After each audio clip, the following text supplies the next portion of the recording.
pilot seats on that flight. The 19 bombers would target 6 dams. The first wave of 9 planes would start at the Mona, then go on to attack the Ada Dam. The next 5 planes would target the massive Sorba Dam. The remaining 5 would stand by as a reserve. If all went well, there were 3 additional dams on the target list. Wing Commander Gibson led a formation of 3 aircraft, flying at less than 100 feet of altitude as they crossed the North Sea. Approaching the coast! I can see the coast! Okay. Lights out. No talking. Here we go. The only way that you have a chance to get in against those targets and survive is to go in below the level of the German radar so that their defenses are basically caught napping. They don't even know you're there. Suddenly, the sleeping Germans woke. The Lancasters were picked up by searchlights and came under intense fire. Hopgood's plane with Fraser and Earnshaw on board was hit. Hoppy's been hit! Bloody hell, you're okay, Hoppy? I think I'm all right. Carry on. We've been hit, sir, but we're going to carry on. They never heard again from the front gunner. Hopgood was already injured. Several of the crew were injured, and they went on to their target. Another plane in the next group would not be so lucky. Before they'd even reached the first target, 1 Lancaster had been shot down. At 12:15 a.m., 2.5 hours after takeoff, the aircraft arrived at the Mona Dam. All corner aircraft. I'm going to attack. Stand by to come in when I tell you. Roger, leader. Good luck. Gibson, in plane number 1, went in with spotlights glaring. For the gunners defending the dam, the approaching bomber looked like an easy target. Okay, here we come. It's simple duck shooting. Just shoot us down. And that's really how my dad put it. It was like simple duck shooting. Inside Gibson's plane, the men struggled to line up the target. Gunners ready. She's coming up, Spam. Turn on the belly lights. Down now! Down! Down! Little left! Left! One gone! Pull up now! Get us out of here! Pull up! Guy Gibson had dropped the first bouncing bomb, but it exploded too far from the wall and the dam was unharmed. At Bomber Group headquarters in Grantham, the mood was tense. Wallace was there with his greatest skeptic, the Commander-in-Chief of Bomber Command, Arthur Harris. Now all either man could do was wait.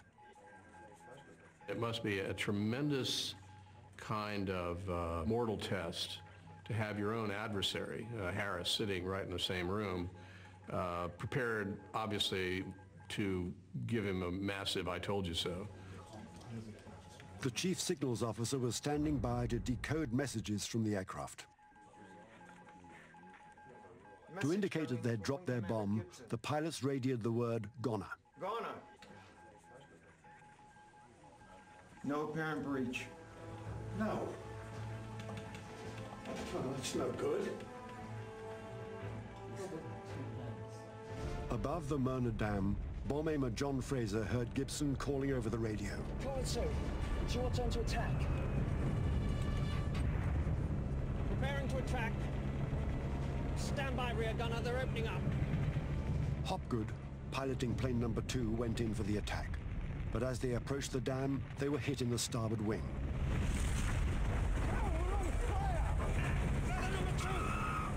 Terror was taking them over as soon as the aircraft was hit, as soon as it was on fire. There was one thing that they had to do was to get rid of upkeep and try to save the crew. In a desperate condition, they pressed on. Fraser released his bomb too late. Line's gone! Line's gone! It bounced over the dam, hitting the power station behind it. Prepare to abandon aircraft! Get out your bloody balls, we're going down! I can't keep the altitude! Hopgood pulled the plane up to give the crew a chance to escape. They made it to 300 feet when Fraser pulled the ripcord on his parachute and jumped. As he left the aircraft, his parachute had already deployed, and within something like 3 or 4 seconds, he'd hit the ground. That shows how low that they were. So, I mean, he was incredibly lucky to survive. Fraser watched as his plane, with Hopgood and his friend Earnshaw still on board, crash in flames. For anybody to, first of all, have gotten out of that aircraft was a miracle. Anybody. But the fact that my father survived that without any real injury is an absolute incredible thing. Fraser walks away without a scratch. He spends the next 10 days on the run before he's captured, and then spends the next 2 years as a POW. For him, the war is over. But for now, the Mona Dam still stands strong. Back in England, Barnes-Wallis was with Bomber Command Chief Harris, who was still convinced that Wallis had sent his men on a suicide mission. The idea among critics was that perhaps you could hit these with a bomb, but indeed you might be just hitting them and hitting them and hitting them with no real effect. So if you look at the overall percentages for success here, they're about 50-50. So far, it was all bad news. 2 aircraft had been lost and 2 bombs had failed to breach the dam. It seemed that Harris was right. Operation Chastise was doomed. Live After People vervolgt. Volgende week maandag om 8 uur.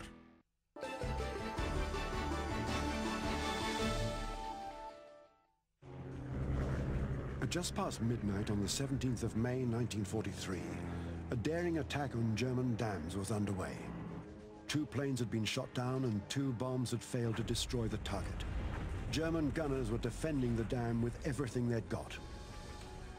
Gifted engineer Barnes-Wallis waited as hope for success dimmed by the minute. The moment had arrived. The remaining planes had to release their weapons in the face of heavy German fire. The weapon, a bouncing bomb called Upkeep, was an experimental weapon with only one chance to prove its worth. The remaining planes are in a race against time to crack the Mona Dam before German night fighters arrive. The big bombers will have little chance of escaping the high-performance Nazi aircraft. Gibson and his men need to put ordnance on target and fast. At Operation Headquarters in Grantham, Barnes-Wallis waited with increasing anguish. Each of the aircraft transmits by wireless back the word goner, which means that their bombs are gone. But the code word that signifies that the dam has been breached is not heard, and the tension is just rising in this room.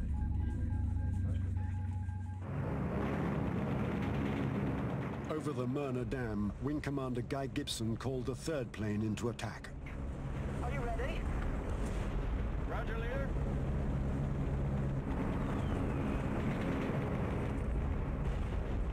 Smoke from the burning power station made aiming difficult. I can't see the towers, hey! How are we looking?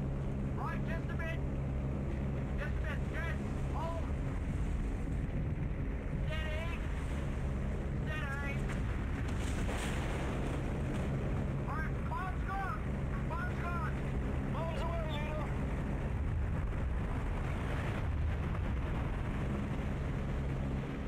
But this bomb also had no effect. These dams were very, very large, powerful, resilient dams. The Mona Dam dated to 1912. It was the largest in Europe. All of them necessarily could possibly be tremendous absorbers of punishment. Gibson called in the 4th aeroplane. Right, go ahead, Caller 4. Okay, flight leader. Caller 4, commencing bomb run. Let me know when you're in position.